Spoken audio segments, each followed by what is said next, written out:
At least 8 people are dead and 10 others wounded following 2 Russian strikes on the Ukrainian city of Kharkiv on Saturday, regional officials said. Ukraine's national police said the attack was launched by drones, while regional officials said Russian forces used missiles and bombs. Kharkiv's mayor said residential areas were hit, including high-rise buildings and a gas station. The first strike occurred just after midnight, according to news reports, while a second took place later in the afternoon. This local resident said the explosion woke her up. The fuel station was on fire, she said, adding, "They yelled at me, 'Get out.' I stood there and stared. Only later I walked out. There was another explosion and everything started falling." Located in the northeast, Kharkiv has been a frequent target of Russia's assault, with attacks intensifying in recent weeks.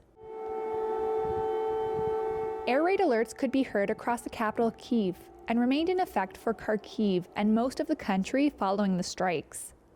Ukraine's military said its air defenses destroyed 28 of 32 drones and 3 of 6 missiles launched by Russia.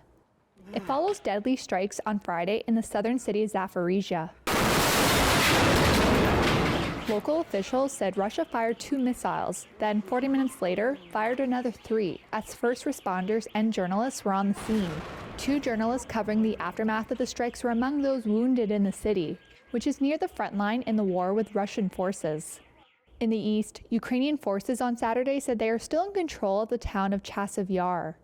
Russia's RIA news agency released a report earlier, citing Russian forces as saying they had entered the suburbs of the town. Ukraine's military said the report was untrue.